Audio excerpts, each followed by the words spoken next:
Hello नमस्कार दोस्तों। पिछली वीडियो में हमने डिस्कस किया था कि जो रेक हैं वो घर आ रहे हैं और ये जो हमारे चिमनी स्वीपर्स हैं ये अपने काम पर जा रहे हैं।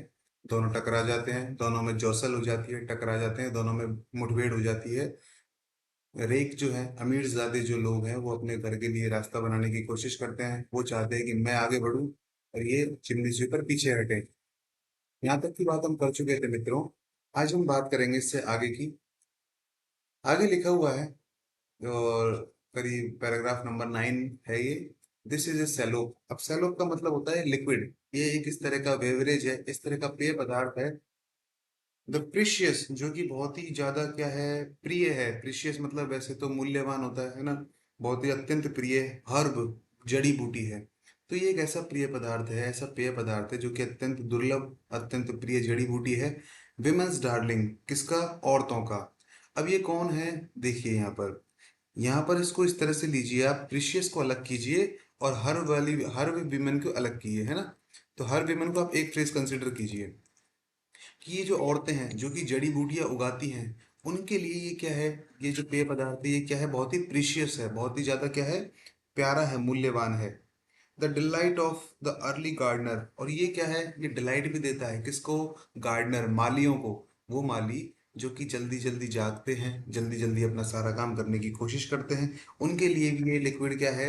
बहुत ही आरामदायक है। अगर आपसे पूछा जाए the delight of the early gardener, इसको ऐसे अंडरलाइन करके, the delight of the early gardener, और इसका मीनिंग क्या है? तो आपको ध्यान देना है। इसका मीनिंग है ससाफ्रॉस। की कौन सी ऐसी चीज है जो कि चिमनी स्वीपर्स को आनंद देती है और वही चीज गार्डनर को भी आनंद देती है? वो कौन सी? ससाफ्रॉस। अब ये जो गार्डनर हैं, ये जो माली हैं, हु ट्रांसपोर्ट हिज स्मोकिंग कैवेजेस। अब स्मोकिंग कैवेजेस, कैवेजेस का मतलब क्या है? गोभी, पत्ता गोभी। और स्मोकिंग मतलब धुआं उगलती हुई। क्योंकि देखो सर्दियों का समय है।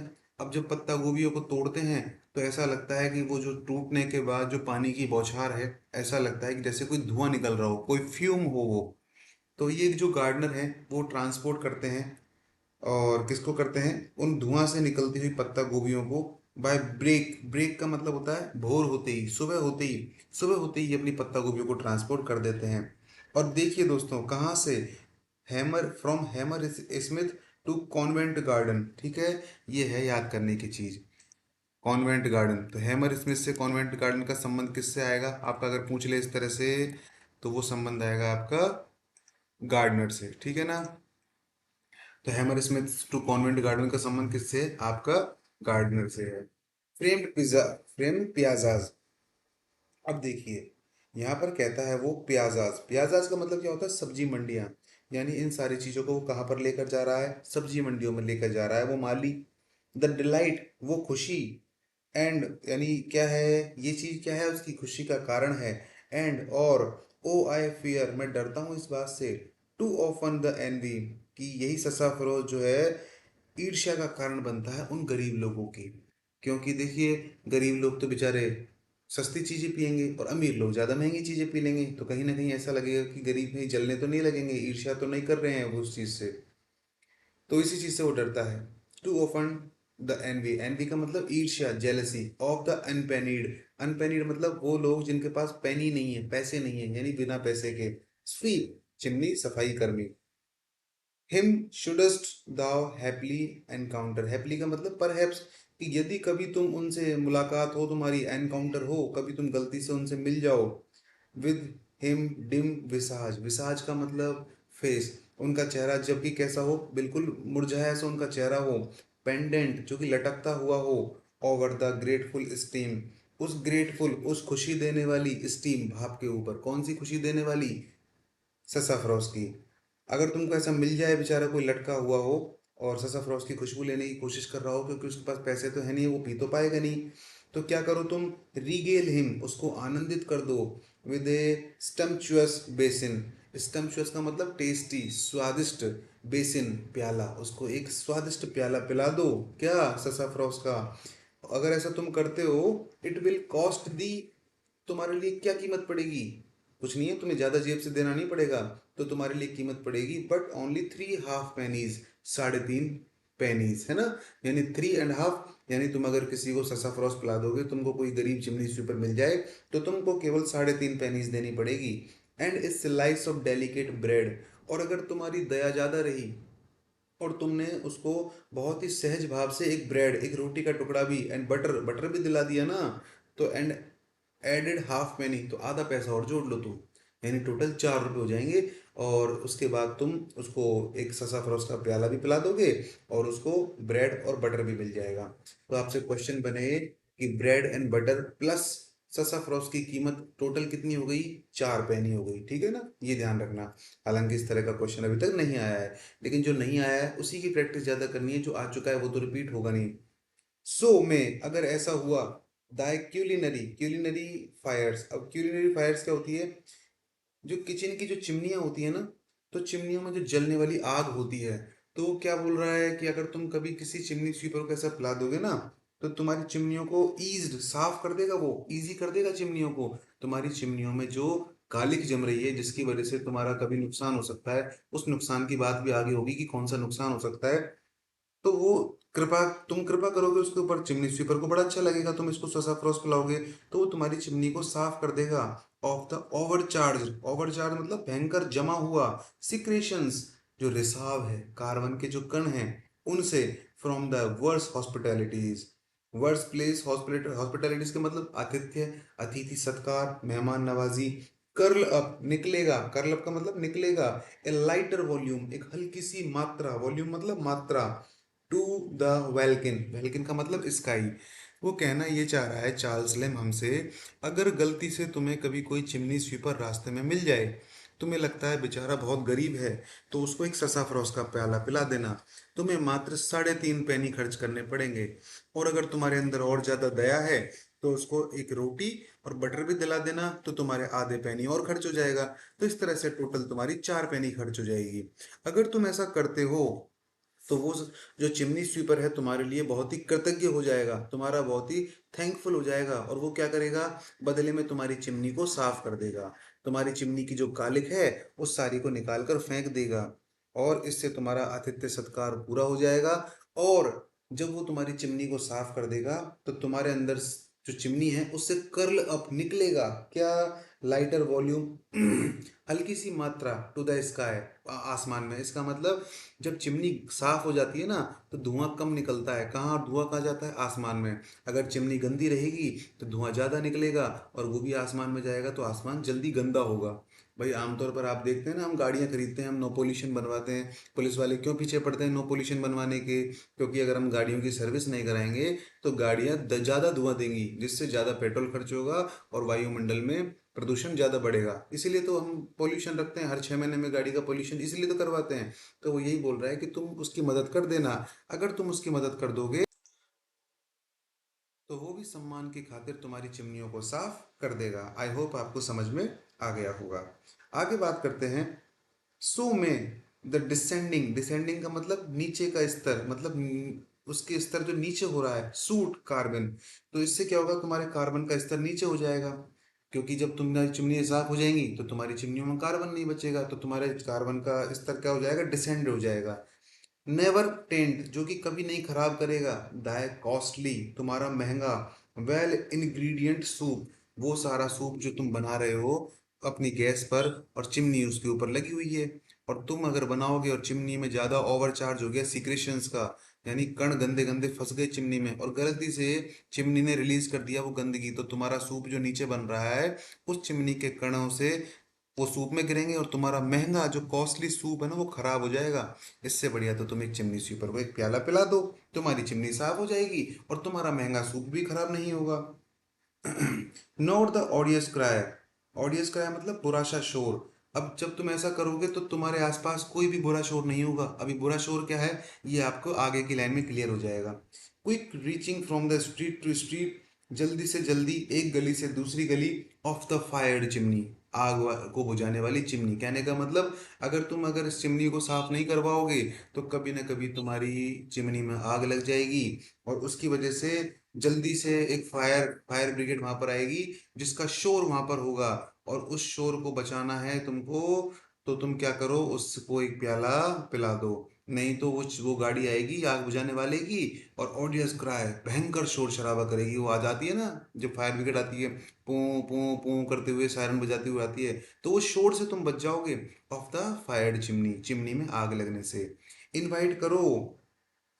तो आगे कहता है वो, क्विक रीचिंग स्ट्रीट, इनवाइट करो द रैटलिंग इंजन्स। अब देखो, इनवाइट करोगे तुम, अगर नहीं मानोगे तो इनवाइट करोगे तुम रैटलिंग, रैटलिंग का मतलब आवाज करते हुए इंजन्स को। तो कौन है वो आवाज करते हुए इंजन? फायर ब्रिगेड वाले। अगर तुम या तो साफ करा लो तो आग नहीं लगेगी, और नहीं कराओगे तो सीधी सी बात है, आग लगेगी और आवाज करते हुए इंजन तुम्हारे घर पर आएंगे। फ्रॉम 10। एडजस्टमेंट, एडजस्टमेंट मतलब पास ही का जो स्थान होता है ना, पास ही का, या फिर आप लिख सकते हो नियर बाय। एडजेसेंट की बात बता रहा हूँ मैं। तो एडजेसेंट का मतलब नियर बाय। पेरिशेस, पेरिशेस का मतलब एरिया या फिर कोई गांव। तो क्या होगा, पास ही के गांवों से गाड़ियां आएंगी, और टू डिस्टर्ब, डिस्टर्ब करेंगी आकर तुमको। क्यों? फॉर ए कैजुअल, अचानक से, कैजुअल मतलब अचानक से। और आगे लिखता है कि जब इस तरह की चीजें आएंगी अचानक से तुम्हारी जिंदगी में, तो तुम्हारी जिंदगी में आएगी स्किंटिलेशन। स्किंटिलेशन का मतलब क्या होता है? डिस्टरबेंस, है ना? स्पार्क, फ्लैश, समस्याएं। तो तुम्हारी जिंदगी में अगर तुम इस तरह की नहीं करोगे तो तुम्हारी जिंदगी में क्या आएगी? समस्याएं आएंगी। इसलिए इस वर्ड को आप बहुत अच्छे से याद रखना। अगर वो मीनिंग पूछ ले कि इसका मतलब क्या है, तो ध्यान रखने की बात है। और ये खराब कर देगी तुम्हारी पीस को, तुम्हारी शांति को, एंड तुम्हारी जेब को। क्यों जेब को? कैसे भाई? शांति को तुम समझ गए कि हम शांति से बैठे होंगे, वो आएगी टकराव करेगी, आवाज मचाएगी, तो शांति तो खराब होगी। लेकिन सीधी सी बात है, अगर आग लगेगी तो पैसा भी तो हमारा ही खर्च होगा, घर भी तो हमारा ही जलेगा। तो सीधी सी बात है, जब घर खराब होगा तो उसको दोबारा बनाने के लिए भी हमको ही पैसा लगेगा। मैं यहाँ इसके लिए नहीं कह रहा हूँ कि फायर ब्रिगेड आके हमसे पैसा मांगेगी, बल्कि जब घर हमारा जलेगा तो हमारी जेब पर क्या पड़ेगा? असर पड़ेगा। तो दोस्तों, ये था हमारा 9वां हिस्सा। और अब बात करेंगे हम 10वें हिस्से की। देखिए, आई एम बाय नेचर, मैं हूँ। आई एम, मैं हूँ, बाय नेचर, अपने स्वभाव से, एक्सट्रीमली ससेप्टिबल, ससेप्टिबल मतलब संवेदनशील। मैं अपने स्वभाव से बहुत ज़्यादा संवेदनशील हूँ। ऑफ स्ट्रीट एफ्रॉन्ट्स, स्ट्रीट मतलब गलियों में किए जाने वाले एफ्रॉन्ट्स, अपमानों के प्रति, झगड़ों के प्रति। देखिए दोस्तों, यहाँ पर कुछ नहीं है। मैं आपको इसी पैराग्राफ को पढ़ाने से पहले एक पेंटिंग दिखाना चाहूँगा। पहले आप उस पेंटिंग को देखिए।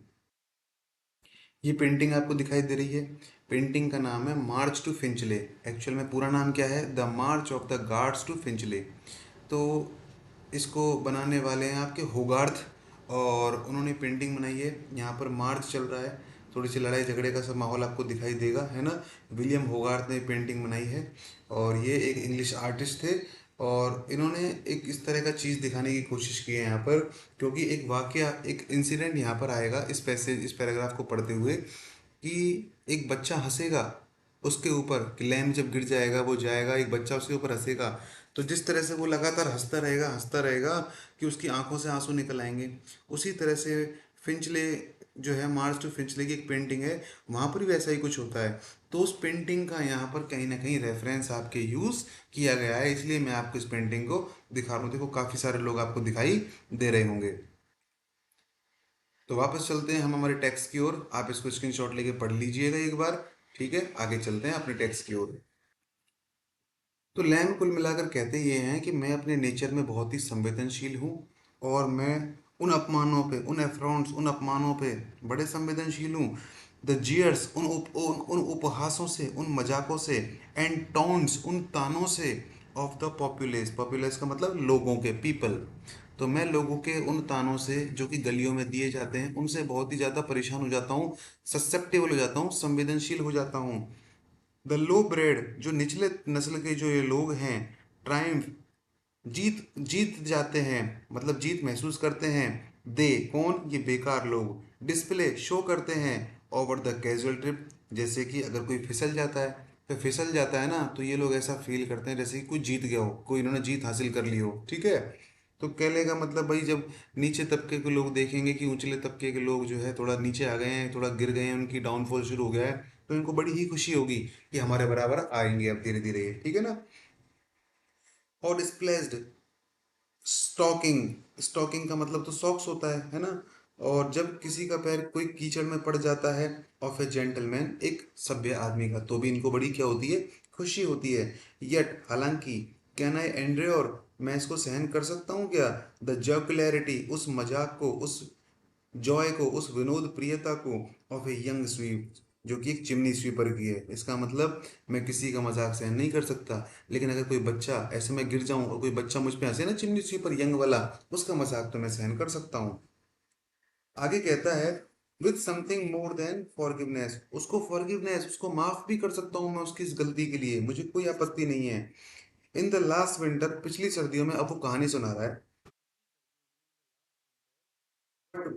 वन, एक बार, पेसिंग, जब मैं जा रहा था, along Cheapside, Cheapside जगह का नाम है दोस्तों, जो जब मैं एक बार चीप साइड के सहारे सहारे जा रहा था, विद माई अकस्टम्ड, अकस्टम्ड मतलब खोया हुआ था मैं, आदतन, आदतन भी अकस्टम का मतलब क्या होता है, आदतन भी होता है कि मैं खोया हुआ था, या फिर मैं जैसा कि आदी हूँ, प्रेसिपिटेशन का मतलब जल्दीबाजी में या फिर अपने विचारों में। तो अब या तो देखो उसको ऐसे मतलब निकालिए कि एक बार पिछले समय की बात है, सर्दियों का टाइम है, मैं जा रहा था चीप साइड नामक जगह के पास से, और अपने विचारों में मैं खोया हुआ था। व्हेन आई वेस्ट वर्ड, और when I walk walk westward, जब मैं पश्चिम दिशा की ओर जा रहा था, एक ट्रीचेरस स्लाइड, तो एक ट्रीचेरस, एक धोखा देने वाली स्लाइड, फिसलन, ब्रॉड मी, मुझे गिरा दिया, तो एक धोखा देने वाली फिसलन ने मुझे गिरा दिया, अपॉन माय बैक, मुझे मेरी पीठ के बल गिरा दिया।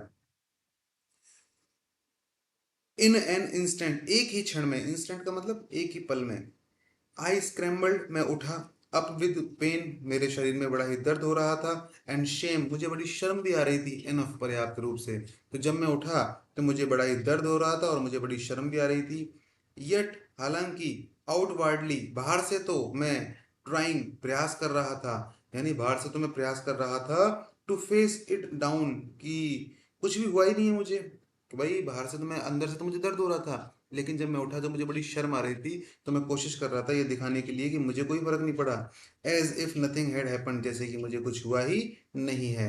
व्हेन द रगिश ग्रिन, जब ये रगिश, ये शैतानी, ग्रिन, स्माइल, जब ये शैतानी हंसी, of one of these young wits, उन छोटे से बच्चों की, उनमें से एक चिमनी स्वीपर्स की, जब एक शैतानी हंसी, एनकाउंटर्ड मी, एनकाउंटर्ड, सामने आई, मी, मेरे, इसका मतलब, और जब मैं गिरा और एक छोटा सा बच्चा मेरे ऊपर हंसा ना, जो कि एक चिमनी स्वीपर था, देयर ही स्टूड, वो वहीं पर खड़ा हुआ था, पॉइंटिंग, इशारा कर रहा था वो छोटा सा बच्चा, मी, मेरी ओर, out with his dusky finger, अपनी डस्की, अपनी काली उंगली से, टू द मॉब, उस भीड़ की ओर, यानी वो बच्चा क्या था, मैं गिर गया, वो बच्चा मुझे देखकर हंसने लगा, और उसने इशारा किया मुझे दिखाते हुए, सामने भीड़ खड़ी हुई थी, और उसने कहा देखो वो भीड़ देखो, इशारे से ही कह रहा है वो बच्चा, हंसते हंसते, कि उस भीड़ को देखो, and to a poor women, और वो एक महिला को भी दिखा रहा था मुझे, आई सपोज हिज मदर, मुझे लगा कि वो महिला उसकी माँ है, इन पर्टिकुलर, निश्चित रूप से,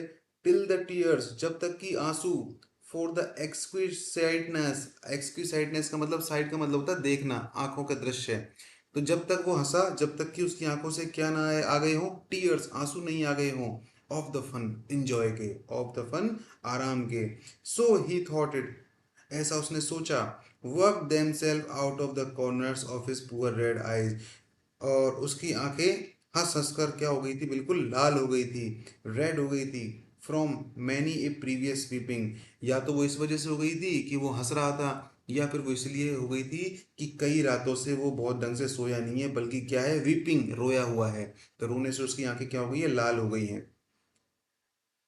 एंड सूट, और जो कार्बन के जो कण हैं, इनफ्लेम्ड, जो कि गिर जाते हैं उसकी आंखों में, या उसकी वजह से उसकी आंखें लाल हो गई हैं, yet twinkling through all with such a joy, या फिर आज जो उसकी आंखें चमक रही हैं उसकी वजह से उसकी आंखें लाल हो गई हैं, तो उसकी आंखें जो चमक रही हैं, स्नेच्ड आउट ऑफ डिसोल्यूशन, स्नेच, जो कि छीन ली गई हो, ऑफ डिसोल्यूशन, निराशा से, तो कहीं ना कहीं उसकी आंखें लाल क्यों गई हैं, उसकी आंखों में निराशा है, उसके चेहरे पर किसी भी प्रकार की कोई खुशी नहीं है।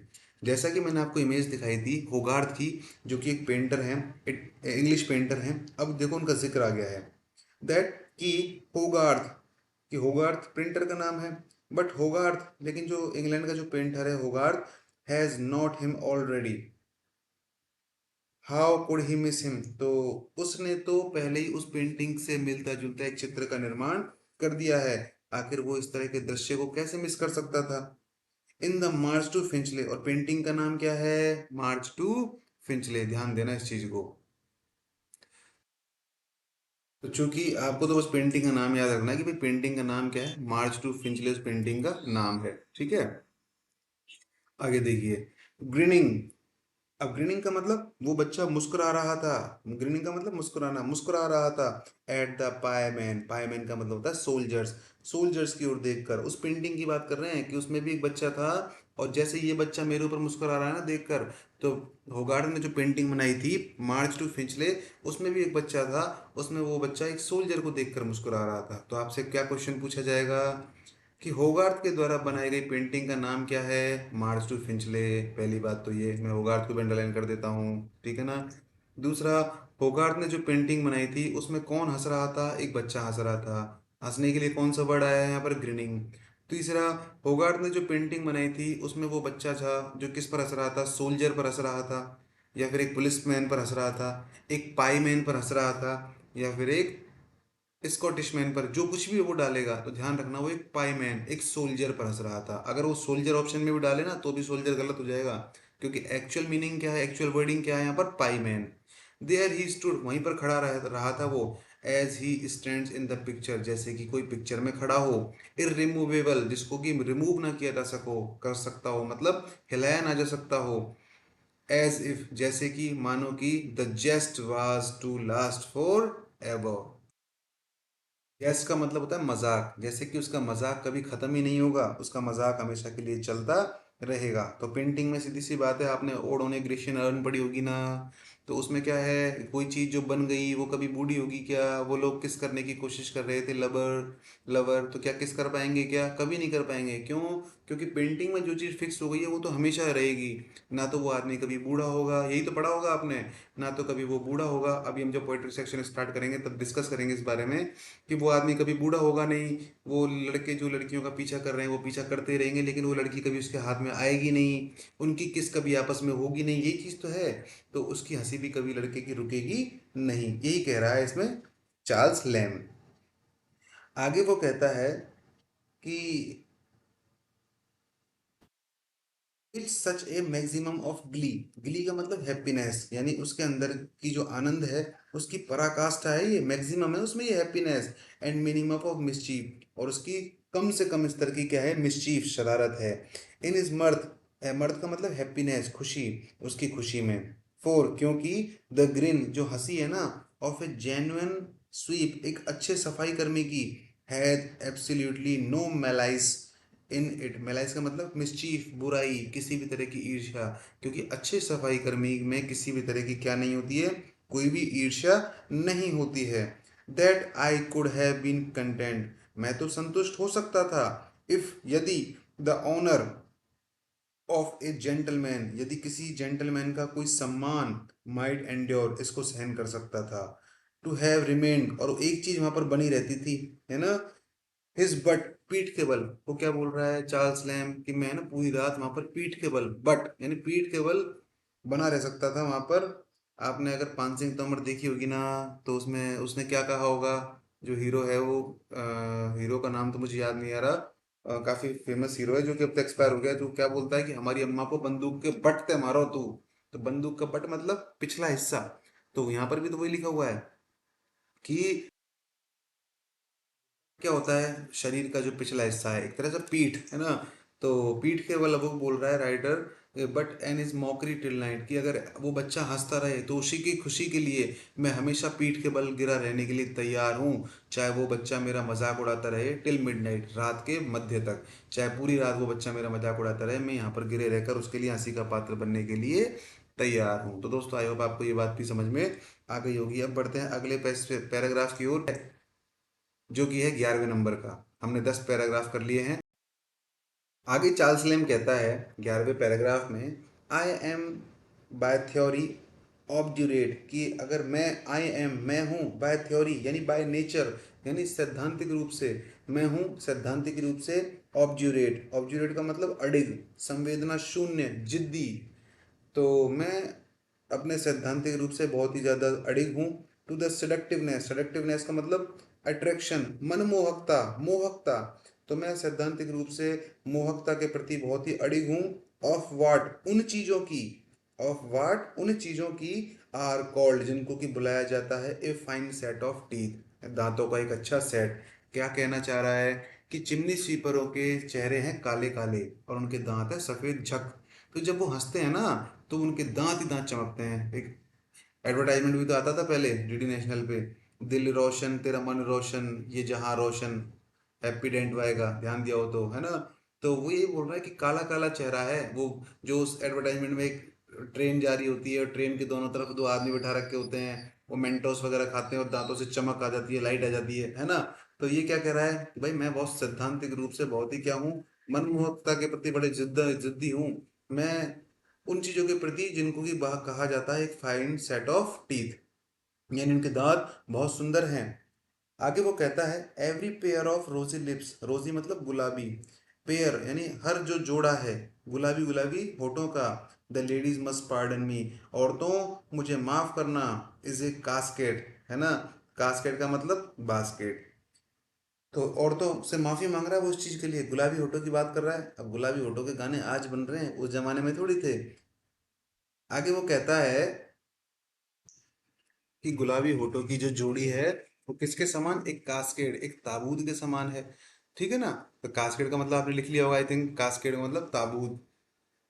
बात आगे बढ़ती है, वो कहता है कि प्रेज्यूमेबली, प्रेज्यूमेबली का मतलब संभवतः, यानी मान लेते हैं हम इस बात को, संभवतः होल्डिंग धारण करती है, सच ज्वेल्स इस तरह के कुछ ज्वेल्स को। यहाँ ज्वेल्स से मतलब कोई हीरे जवाहरातों से नहीं है, या ज्वेल्स से मतलब है दांतों से, जो चिमनी स्वीपर के दांत हैं।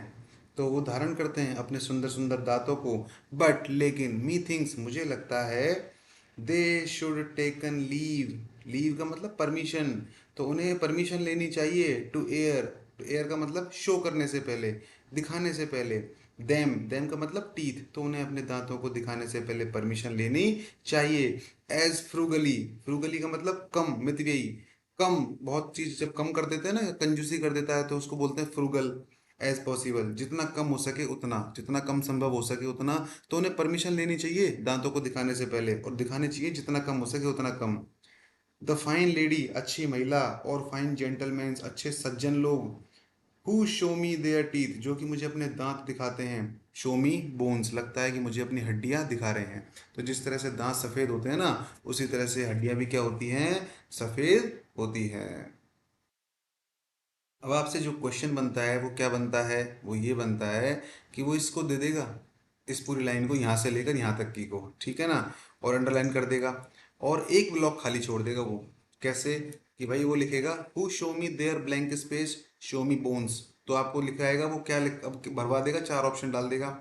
तो टंग डाल देगा, जीभ, टीथ डाल देगा, और जाने पैलेट डाल देगा। तो अगर आपको मीनिंग समझ में आता है चीज का, कि वो लोग जो मुझे दांत दिखाते हैं, मुझे ऐसा लगता है वो मुझे हड्डियां दिखा रहे हैं, मतलब लड़ने की चुनौती दे रहे हैं। भाई सीधी सी बात है, अगर आपको कोई देखकर हंसेगा तो आपको क्या लगेगा, ये आदमी या तो पागल है या फिर इसका दिमाग सनक गया और मुझसे लड़ने की कोशिश कर रहा है।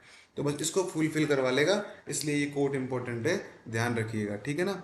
यट हालांकि, मस्ट आई कन्फेस, मैं इस बात को स्वीकार करता हूँ, दैट कि from the mouth of a true sweep, कि एक सच्चे सफाई कर्मी के मुंह से, ए डिस्प्ले एक प्रदर्शन, एवन टू ऑस्टनेशन एक दिखावा लगता है, of those white and shining ossifications, ossifications मतलब वही बोन्स या टीथ, तो एक तरह से चमचमाते दांतों का उनको दिखाना एक तरह का क्या लगता है, दिखावा लगता है। स्ट्राइक्स मी और मुझे बहुत अखरता है, एज एन एग्रीएबल, एग्रीएबल मतलब जिसको स्वीकार किया गया हो, और मतलब एग्री, सॉरी एग्रीएबल नहीं है ये, एग्रीबल है ना। एग्रीबल का मतलब क्या होता है, सुखद। और एनोम, एनोमली का मतलब होता है किसी भी तरह की अस्वाभाविकता, किसी भी तरह की विसंगति। तो मुझे ऐसा लगता है कि उनको आनंद भी आ रहा है, लेकिन कहीं ना कहीं एक तरह की विसंगति है इन मैनर्स, स्वभाव में, है ना। मतलब उनमें क्या है, थोड़ी सी मैनर्स की क्या है, कमी है, लैक ऑफ मैनर्स है वो। एंड इसके अलावा एन अलाउंस, अलाउंस का मतलब अलाउ किया गया है, जिसकी इजाज़त दे दी गई हो, यानी स्वीकार्य है, जिसको स्वीकार कर लिया गया हो।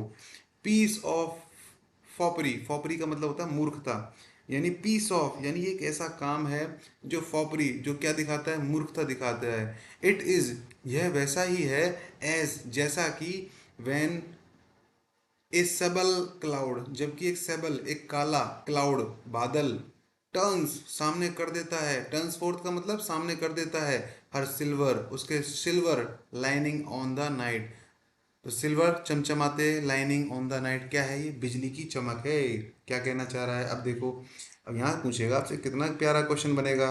क्वेश्चन ये बनेगा कि बादल, जिस तरह से ये चिमनी स्वीपर अपने दांतों को दिखाते हैं अपने काले काले चेहरे से, उसी तरह से बादल भी काले हैं, और बादल भी हंसते हैं। हंसते कैसे हैं, वो बिजली कड़काते हैं, और बिजली की जो शाइनिंग लाइनिंग है वो इस रात को चमकती है। तो जिस तरह से ये अपने दांत दिखाते हैं ना, जो काले काले बादल हैं, अब सेबल, सेबल मतलब काला, और काला कौन है, चिमनी स्वीपर। तो सेबल को कंपेयर कर दिया गया है चिमनी स्वीपर के काले फेस से। और क्लाउड कौन है, बादल। तो चिमनी स्वीपर खुद क्या हो गया, एक तरह से क्लाउड। तो कालापन, तो कालापन मैच हो गया, क्लाउड को चिमनी स्वीपर से मैच कर दिया। उसके दांतों का सेट, जो सेट ऑफ टीथ है, उसको silver lining on the night से मैच कर दिया। तो ये मामला था, बहुत गहरा मामला है दोस्तों, इसलिए इसको समझना बहुत ज़्यादा ज़रूरी है डीप तरीके से, वरना हवा भी नहीं लगेगी, क्वेश्चन कहाँ से आया, पढ़ते रह जाएंगे कि यार पढ़ाया तो था, यार किसी ने पढ़ाया तो था, यार क्लास में, कोचिंग में, जहाँ जहाँ पे भी आपने कोचिंग करी हो, अगर डिटेल में नहीं पढ़ा है तो यहाँ पढ़ लीजिए, क्वेश्चन इस तरह से बनेंगे। आगे बात बढ़ती है, अभी देखिए, इसको 12 नंबर मत लगाना आप, 12 नंबर इससे अगला वाला आएगा, और वो आएगा इन one of the state bats वाला, जहाँ तक कि मुझे याद है वो 12 नंबर पे वही आएगा। और अभी ये 11 नंबर ही चल रहा है। It is like some remnant of gentry not quite extinct. It is like, ये है, सम कुछ, रिमेन, रिमेन का पता है, रिमेन्स अवशेष, ऑफ जेंट्री, जेंट्री मतलब कुलीन लोगों के।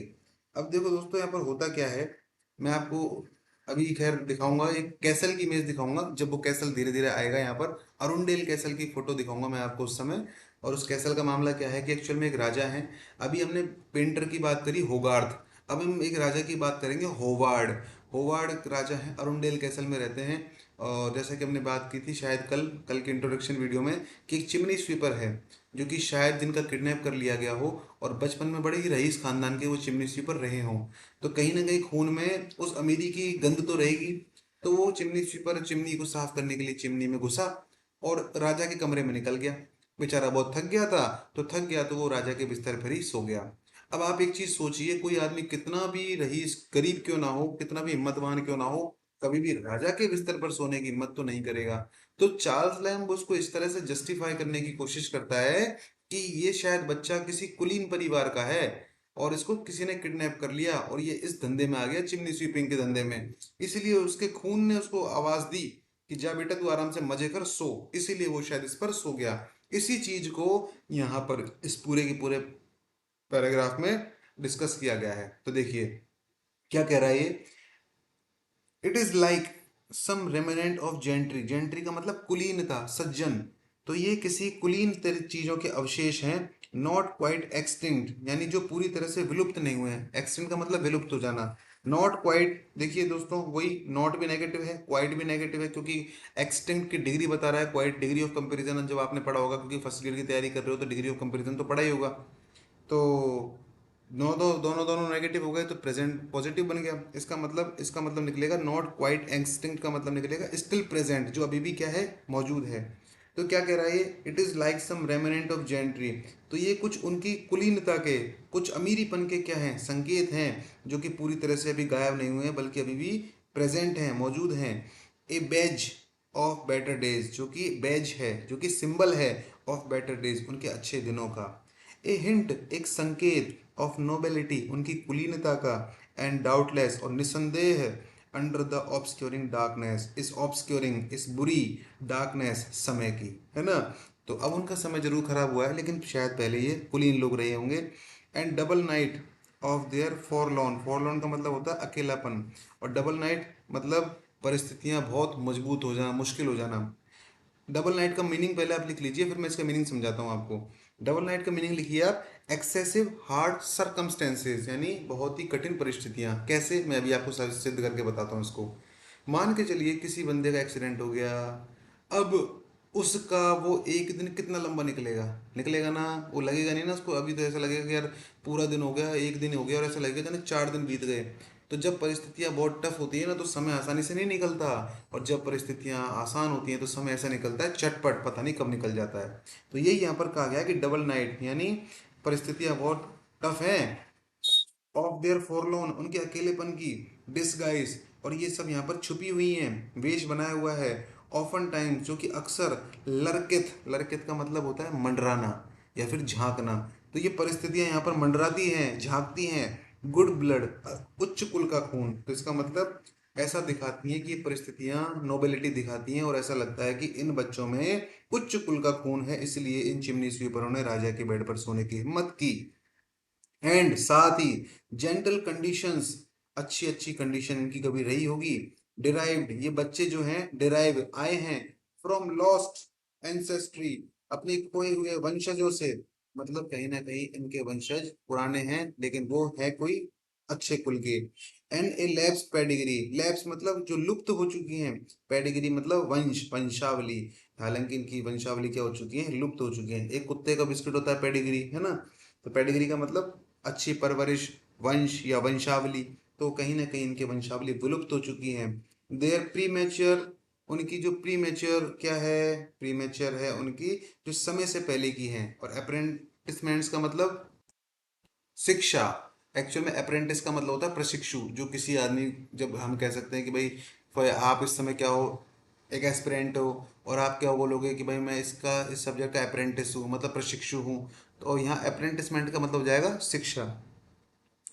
तो वो बोलता है द प्री मेच्योर, जो समय से पहले की अप्रेंटिसमेंट्स है, जो उनकी शिक्षा है, ऑफ दीज टेंडर विक्टिम्स। अब देखिए, पहले टेंडर नोविसेस आया था, अब क्या आएगा, टेंडर विक्टिम्स आया है। ये भी चिमनी स्वीपर के लिए यहाँ पर यूज किया गया है, इसलिए इसको भी आप अंडरलाइन कर लीजिएगा। ठीक है ना। तो ये जो इन बेचारे विक्टिम्स की जो क्या है शिक्षा है, गिव देती हैं, बट टू मच एनकरेजमेंट, बहुत ज़्यादा क्या, उत्साह। आई फियर, मैं डरता हूँ, टू क्लेंडस्टाइन, क्लेंडस्टाइन का मतलब जो छुपा हुआ है, उन छुपे हुए, एंड ऑलमोस्ट इन्फेंटाइल, उनके बचपन में, कि अब उसको इस चीज़ का डर है कि बचपन में एबडक्शंस, अपहरण कर लिया गया है। किनका, द सीड्स, इन बच्चों का, ऑफ सिविलिटी, जो कि सभ्यता के क्या हैं, पैमाने हैं, सभ्यता के क्या हैं, सिंबल है। एंड ट्रू कर्टसी, और साथ ही अच्छे सच्चे शिष्टाचार के सिंबल हैं ये बच्चे। तो शायद ये कुलीन परिवार के रहे होंगे, लेकिन किसी ने इसका अपहरण कर लिया होगा, अबडक्शन कर लिया होगा, और शायद ये इसी वजह से इस प्रोफेशन में आ गए। सो इसलिए ऑफन, अक्सर, इसलिए अक्सर डिसर्निबल, डिसर्निबल का मतलब होता है किसी भी चीज को क्लियर कर देना। तो इसलिए ये अक्सर क्लियर कर देते हैं in these young graft. Graft तो सब जानते हैं, कल भी मैंने डिस्कस किया था कल वाले वीडियो में। ग्राफ्ट का मतलब कि जैसे किसी के सर में बाल नहीं होते तो ग्राफ्टिंग की जाती है, कलम लगाई जाती है, तो उसे कहते हैं ग्राफ्टिंग करना। और आगे वो कहता है एंड दीज यंग ग्राफ्ट, ये जो छोटे छोटे ग्राफ्ट्स हैं, यानी एक तरह से प्रूनिंग की जा रही है, काट छाट की जा रही है इन बच्चों की।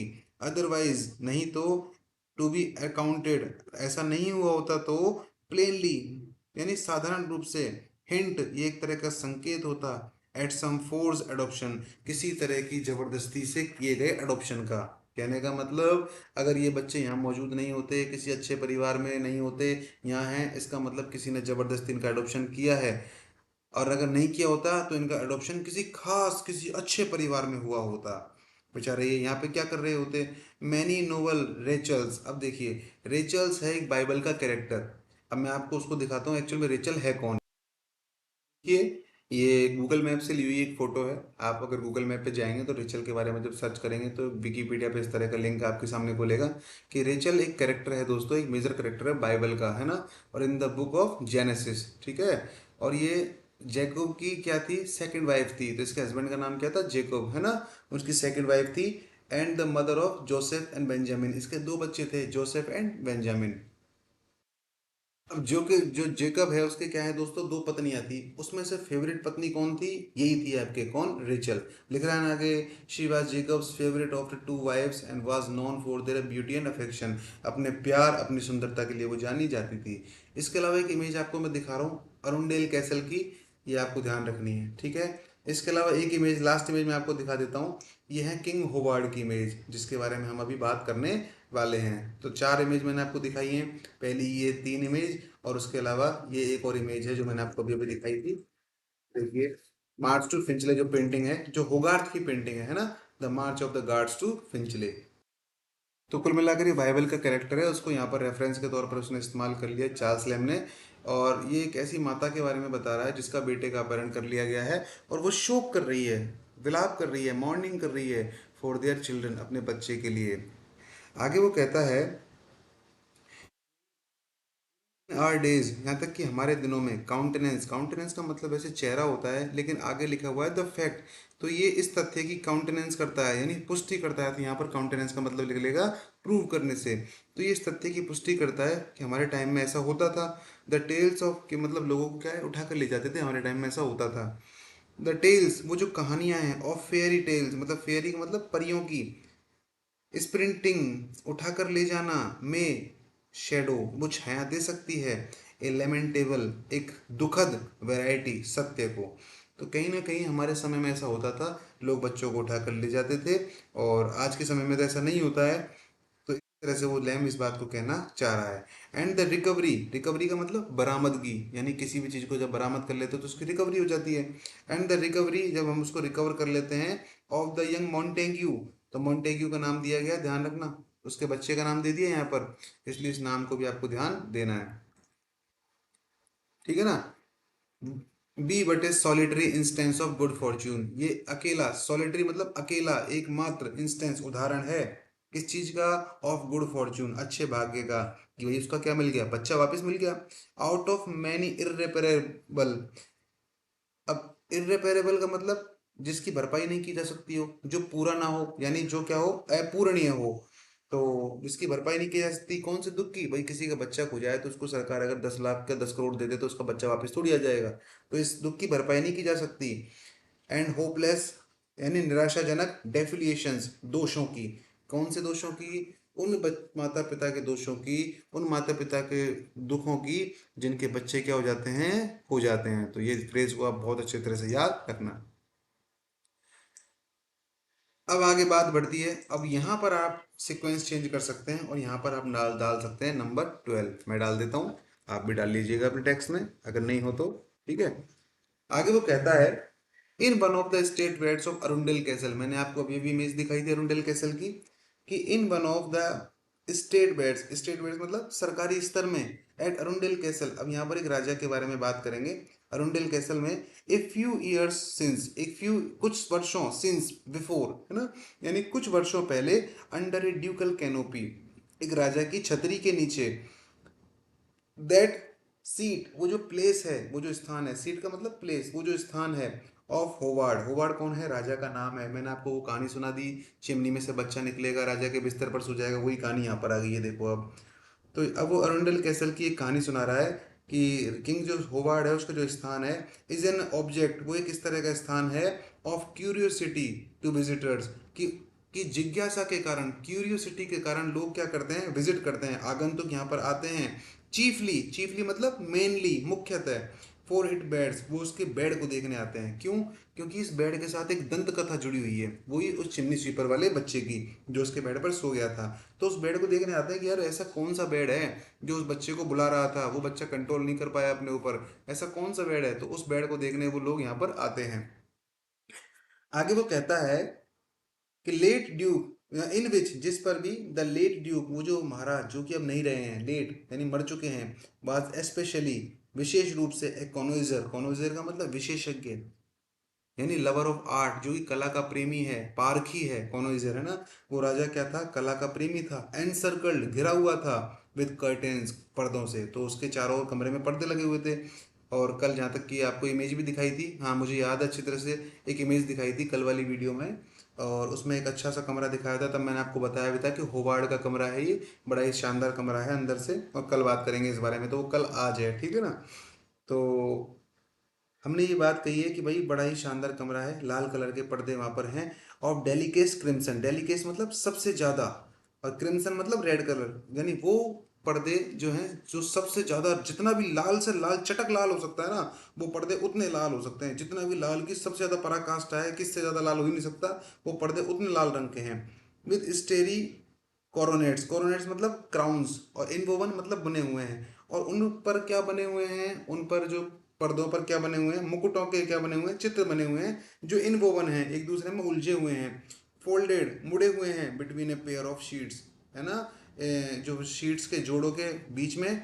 वाइडर, जो कि वाइट हैं, एंड सॉफर, हल्के हैं, नरम हैं, मुलायम हैं, then the lop, lap, lap मतलब गोद, ऑफ वेयर वीनस लल्ड, जो वीनस है लल्ड, जो कि सुलाती थी, लोली लोरी गाकर, एस्केनियस, अपने बच्चे एस्केनियस को। आपने वीनस और एस्केनियस की कहानी सुनी होगी, नहीं सुनी होगी तो इंटरनेट पर सुनना।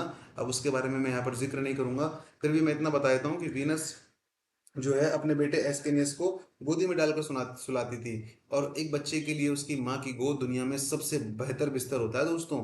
तो यहाँ पर भी यही कहा गया है कि जिस तरह से वीनस अपने बेटे एस्केनियस को सुलाती थी, उससे भी ज्यादा मुलायम गोद थी ये कौन, ये बिस्तर, जो कि किंग होवार्ड का है। इसीलिए कहीं ना कहीं वो बच्चा जो चिमनी स्वीपर है, वो आकर सो गया, इस पर रोक नहीं पाया। बस डिस्कवर्ड बाय चांस, तो वो चिमनी स्वीपर आके डिस्कवर्ड हो गया, मतलब खोज लिया उसने बाय चांस, गलती से, इस बिस्तर को। After all methods of search, सभी तरह की खोजबीन करने के बाद, हैड फेल्ड, जब भी सारी चिमनियां, भाई वो बच्चा खो गया चिमनी में, लोगों ने खूब खोजबीन करी लेकिन वो बच्चा मिला नहीं। और सर्च हैड फेल्ड, तो लगा कि यार हमारी सर्च क्या हो गई है, फेल हो गई है। एट नून डे, है ना, फास्ट स्लीप, और वो बच्चा जो है दिन के समय, दोपहर के समय फास्ट स्लीप, गहरी नींद में सो गया।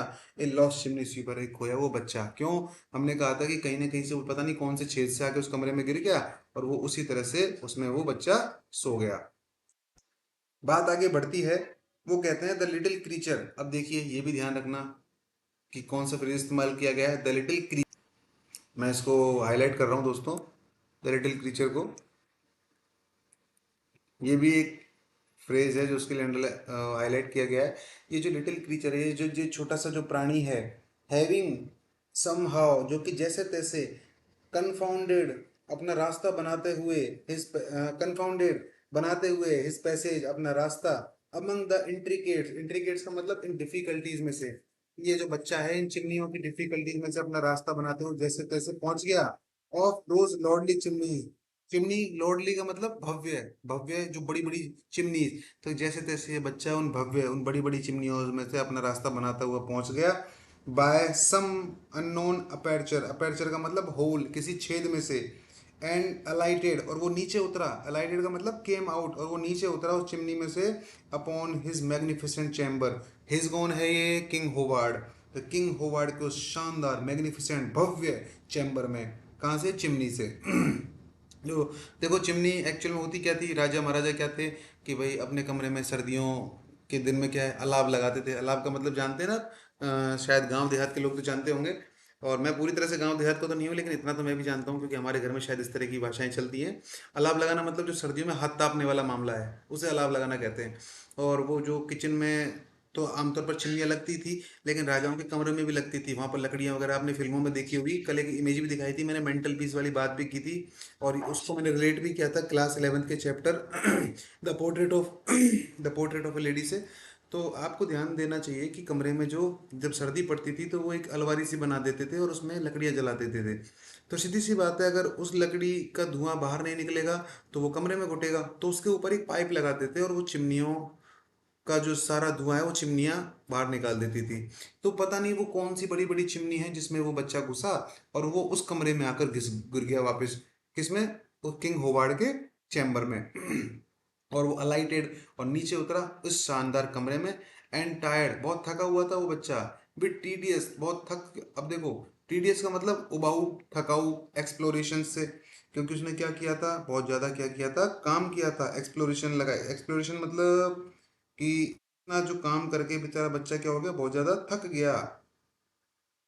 अब यहाँ पर टीडीएस वर्क कौन सा है उसका, झाड़ू लगाने का वर्क क्या है उसका, टीडीएस वर्क है, ठीक है ना, उबाऊ वर्क है, थकाऊ वर्क है। तो वो बच्चा झाड़ू लगाने की वजह से थक गया। वॉज अनेबल टू रेजिस्ट, और वो अनेबल हो गया, वो असमर्थ हो गया रेजिस्ट करने में, प्रतिरोध करने में। द डिलीशियस इन्वाइटमेंट, उस भव्य आमंत्रण को टू रिपोज, रिपोज का मतलब रेस्ट करना। कितनी गजब लाइन लिखी है, और मुझे पूरा भरोसा है आपको कुछ भी इसका मतलब समझ में नहीं आया। मैं समझा देता हूँ। कहने का मतलब ये चाह रहा है कि बिस्तर जो है ना, बिस्तर इतना भव्य था, इतना शानदार था कि उसकी थकान को दूर करने के लिए वो बुला रहा था उसको, और इनवाइट कर रहा था वो बिस्तर, कि क्या कह रहा है बिस्तर कि रिपोज, आ मेरे ऊपर आराम कर ले, है ना। और वो डिलीशियस इन्वेस्टमेंट इन्वाइटमेंट था वो। लेकिन वो बच्चा क्या हो गया, उसका मन तो कर रहा था कि मना कर दूं, लेकिन बच्चा क्या था, अनेबल था। क्यों? क्या करने में, रेजिस्ट करने में, मतलब बच्चा मना नहीं कर पाया उस बिस्तर को, और जाकर बेचारा उस बिस्तर पर सो गया। हालांकि उसका हक नहीं था राजा के बिस्तर पर जाकर सोने का। विच, जिसे, ही, ही, उसने, देयर, वहां पर, सॉ, देखा, एग्जिबिटेड, एग्जिबिटेड मतलब जिसकी नुमाइश हो रही है, जिस चीज की। तो उसने उस चीज को देखा वहां पर कि यार मेरी नुमाइश हो रही है, ये बिस्तर मेरी नुमाइश कर रहा है, मुझे बुला रहा है कि आ मेरे ऊपर सो जा, आनंद ले इधर, डरे मत। सो इसलिए, क्रीपिंग, रेंगता हुआ, वो जो बच्चा है रेंगता हुआ, बिटवीन द शीट्स, शीट्स मतलब चादरों के, उन चादरों के बीच रेंगता हुआ, वेरी क्वाइटली, चुपचाप से, लेट गया। वहां जाकर बच्चा मना नहीं कर पाया बिस्तर को, और अपनी थकान की वजह से वहां जाकर लेट गया। हिज ब्लैक हेड, उसका जो काला सिर है, अपॉन द पिलो, तकिए के ऊपर रखा हुआ था, एंड स्लेप्ट, और बेचारा बच्चा वहीं पर सो गया।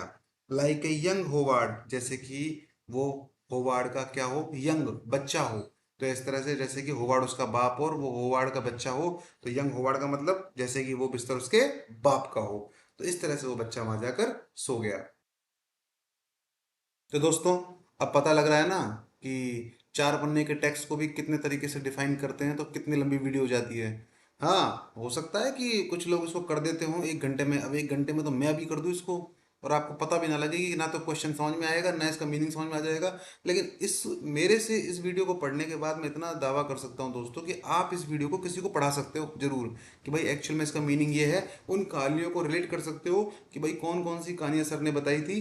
उन कहानियों को रिलेट करके आप किसी भी आदमी को ये चीज़ों को बहुत अच्छे से पढ़ा सकते हो। नहीं तो पता भी नहीं रहता कि एस्केलिनस कौन है, वीनस कौन है, किसने किसको गोद में सुलाया, क्यों सुलाया, ये बच्चा कहाँ से गिर गिरा।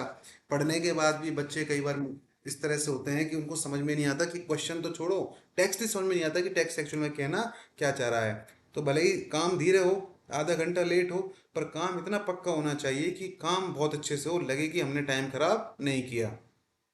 तो दोस्तों, अब करीब टाइम काफ़ी सारा हो गया है, 50 मिनट के आसपास की वीडियो बन गई है। वीडियो काफ़ी लंबी हो जाएगी, आप भी बोर हो जाएंगे। और मैं तो खैर बनाऊंगा इसको जल्दी से। और अगली वीडियो में आप इसके पार्ट 13, मतलब पार्ट मतलब जो इसका पैराग्राफ 13, 14 और 15, छोटा सा वीडियो और बनेगा, और उसके बाद हम इसकी क्वेश्चन प्रैक्टिस रखेंगे। और उसके बाद देखेंगे कि आप इसको पढ़ने के बाद, लेकिन दोस्तों फिर भी मैं आपसे एक बार कहूंगा कि इसको क्वेश्चन प्रैक्टिस करने से पहले एक बार टेक्स्ट को जरूर पढ़ें, और हो सके तो साथ साथ पढ़ें, ताकि वो टेक्स्ट बहुत अच्छे से समझ में आए। और आप देख लेना, कोशिश यही करना कि सारे क्वेश्चन सॉल्व होंगे, और मुझे विश्वास है कि सारे सारे क्वेश्चन आपसे सॉल्व जरूर होंगे। तो दोस्तों, आज के लिए बस इतना ही है। कल मिलते हैं अगली वीडियो में, तब तक के लिए धन्यवाद। जय हिंद, जय भारत, जय श्री राम।